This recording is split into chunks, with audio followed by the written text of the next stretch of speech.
안녕하세요. 마음멘토 이송입니다. 오늘은요, 저희 강남 해맑음의 오희영 원장님을 모시고 함께 좀 이야기를 나눠보려고 합니다. 네, 원장님 소개 좀 부탁드릴게요. 네, 안녕하세요. 저는 강남점 해맑음의 오희영입니다. 네. 반갑습니다. 네. 원장님, 오늘은 좀 은둔형 외톨이에 대해서 이야기를 좀 나눠보려고 하는데요. 그 강남센터에 특히 요즘에 이렇게 은둔형 외톨이 이제 내담자분들이 이렇게 문의를 좀 많이 주신다고 좀 들었습니다. 그런데 이 은둔형 외톨이가 이렇게 언제부터 좀 어떻게 시작된 용어인지 좀 알려주실 수 있을까요? 네, 은둔형 외톨이보다는 우리가 히키코모리로 더 먼저 알려졌었는데요. 이 히키코모리라는 일본어는 트러바키다라는 히키코모루라는 단어로부터 파생이 되었습니다. 히키코모리의 역사는 1997년대에 일본 사회에서 발생하기 시작해서 90년대에 일본 버블 경제 붕괴로 험난히 심각해졌고, 그러면서 이제 이 히키코모리 현상이 큰 사회 문제로 부각이 되었습니다. 그러면 이제 본격적으로 이제 심각해진 이렇게 1990년대의 시기로 본다고 해도 벌써 거의 한 30년이 이제 이 현상이 나타났다고 볼 수가 있거든요. 네, 그렇죠.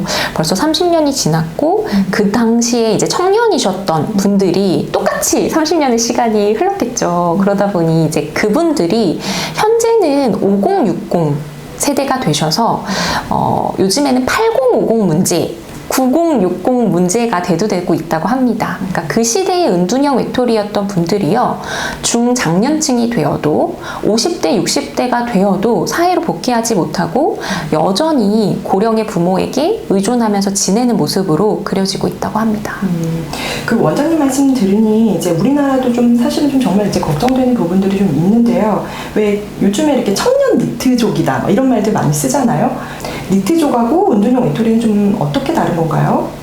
네, 먼저 그 니트족의 니트라는 뜻을 살펴보면요, Not in Education, Employment or Training입니다. 그렇기 때문에 단어 그대로 교육, 고용, 훈련 상태에 속해 있지 않은 상태라고 하면요, 은둔형 외톨이, 이 히키코모리는 일정 기간 동안 외출을 하지 않고 자신이 안정감을 느끼는 공간, 주로 집이나 방 안에서 대부분의 시간을 보내고 가족 이외의 사람과 교류하지 않는 것을 이야기합니다. 그 말씀 들으니까요, 제 주변에 이렇게 떠오르는 사람들이 몇몇 막 있거든요. 혹시 그 원장님 이렇게 은둔형 외톨이인지 좀 간단하게 이렇게 테스트하거나 좀 체크해 볼 수 있는 게 있을까요? 네, 저희가 체크해보기 전에 먼저 이 두 가지 해당되시는지를 살펴봐야 될 것 같은데요. 첫 번째는 대부분의 시간을 방 안에서 지내며 가족 외에 접촉을 하지 않은 기간이 6개월 이상이신가요? 이 질문에 해당이 되신다면 이제 두 번째 질문을 체크해보면 좋겠습니다. 두 번째는 정신질환이나 지적장애를 동반하고 계신가요? 인데요. 네. 다른 정신병적 장애나 중증 이상의 정신지체로 설명이 되는 경우에는 은둔형 외톨이에서 제외가 됩니다.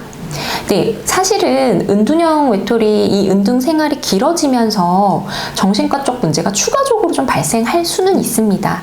그런데 정신의학적 원인이 먼저 선행되는 경우에는 은둔 상태라고 보기는 어렵습니다. 그러니까 이제 예를 들자면 조현병이라든지 우울증이라든지 이런 이제 정신질환이 은둔의 원인이 아니어야 된다라는 말씀을 해주시는 거죠? 네, 맞습니다. 네.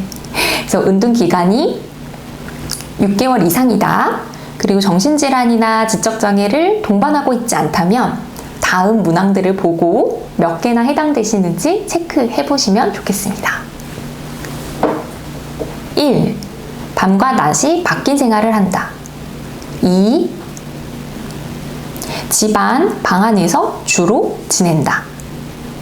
3. 사람이 없는 시간, 가족이 없을 때 돌아다닌다. 4. 다른 사람과 식사를 같이 하지 않는다. 5. 수면 시간, 기상 시간, 식사 시간이 불규칙적이다.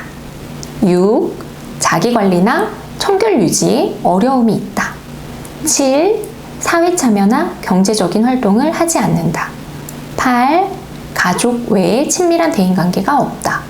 9. 다른 사람들과 눈을 마주치거나 대화를 하지 않는다. 10. 게임 게임, 인터넷, SNS 등 몰두해 있는 시간이 많다. 11. 목표나 하고 싶은 것이 없이 무기력하고 의욕이 없다. 12. 새로운 것을 시작하는데 어려움이 있다. 13. 자신감이 없고 위축되거나 경직되어 있다. 14. 타인의 말과 행동이 쉽게 상처받고 신경을 쓴다. 15. 사소한 것에도 화나 짜증이 많다.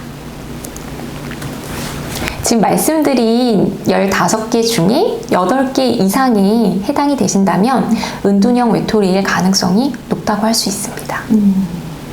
그 원장님, 저 이런 질문 좀 하나 드려봐도 되나요? 이렇게 제가 이렇게 그 체크리스트를 쭉 읽어주시는 것들을 딱 들어보니까 이게 떠오르는 사람이 있는데, 뭐 이런 경우 있잖아요. 그러니까 뭐 PC방을 가거나 커피숍에 가거나 이렇게 잠깐 또 나갔다 오시기도 하거든요. 네. 그러면 그런 경우에도 은둔형 외톨이에 해당이 되나요? 네, 맞습니다. 사실 우리 대표원장님 은둔형 외톨이 하면 어떤 모습, 어떤 이미지가 그려지세요? 그러니까 뭔가 이렇게 되게 어둡고 이렇게 쪼그려 앉아 있고 막 방 안에서 막 이렇게 이렇게 움츠려 있는 모습, 약간 그런 모습 조금 그쵸. 네. 이렇게 뭔가 이불 뒤집어 쓰고 깜깜한 곳에서 그 침대랑 앉아있는 공간을 제외하고는 또 막 쓰레기로 이렇게 쌓여있고 이런 모습들 보통 생각하시는데요. 그렇죠. 네. 그렇다고 해서 사실은 절대 방 밖으로 나가지 않는다? 절대 집 밖으로 나가지 않는다? 요거는 아니거든요. 그러니까 상당수의 많은 분들이요, 필요에 의한 외출은 조금씩 하십니다. 예를 들면 생필품을 구입한다든지 혹은 취미요. 예를 들면 담배를 사러 간다던가 커피를 사러 간다던가 아까 말씀하신 그런 필요에 의한 외출들은 하시는데요. 그럼에도 불구하고 그 사러 가는 과정에서 누군가와의 교류를 한다거나 그런 것들은 좀 없고 의미 있는 관계를 맺지 않는다는 것이 좀 중요하게 봐야 될 포인트인 것 같습니다. 네. 그러면 이렇게 단순히 이렇게 체크리스트만 좀 가지고 이렇게 맞다 틀리다 하기에는 조금 어려운 점도 있겠네요. 이게 아무래도 좀 면밀하게 그 상황을 좀 봐야 될 것 같은데요. 그 이제 은둔형 외톨이가 되는 좀 이유라고 할까요, 원장님? 그런 거는 어떤 게 좀 있을까요?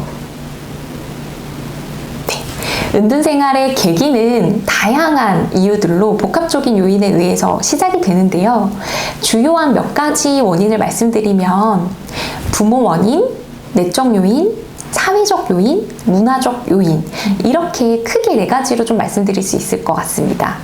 첫 번째 부모 요인은요. 부모의 잦은 싸움이나 폭력, 부모 자녀 간의 갈등뿐만 아니라 과보호하거나 과간섭하는 경우들이 해당할 수 있고요. 두 번째 내적 요인을 살펴보면 불안이나 낮은 자존감, 트라우마 등을 들 수 있습니다. 세 번째 사회적 요인은요. 왕따나 폭력, 그리고 집단으로부터 배제된 경험, 믿는 사람들로부터 배신당한 경험 이런 것들을 좀 들어볼 수 있고요. 네 번째 문화적 요인으로는 경제 불황으로 인해 계속된 취업 실패, 아니면 우리나라의 이런 능력주의 사회의 분위기, 그리고 최근에는 코로나19 영향을 빼놓을 수가 없습니다. 그렇죠. 그 혹시 이렇게 은둔형 외톨이와 관련된 좀 뭐라고 할까요? 사례, 예시 이런 이제 저희 이제 센터 좀 방문해 주시는 분들 중에서 좀 어떤 분이 있는지 조금 이렇게 사례를 하나 좀 공유해 주실 수 있을까요? 네. 지금 말씀드린 이 4가지 요인 중에 하나를 들면요. 대부분 많이 가지고 계시는 게 이제 부모 요인입니다. 그래서 실제로 제 내담자분의 사례를 한번 말씀드리면 이분은 어릴 적부터 모든 것을 어머니가 다 해주셨어요. 그러니까 굉장히 엘리트 코스를 밟으셨고 그 엘리트 코스 중에 이제 뭐 반장도 계속 여러 번 하고 리더십 있는 이런 역할들을 많이 해오셨는데 사실은 실제로 스스로 선택하고 결정하는 삶을 살아본 적이 없으셨어요. 거죠. 그렇게 20년을 막 사시다가 사실은 대학 생활은 또 중고등학교 때랑은 다르잖아요.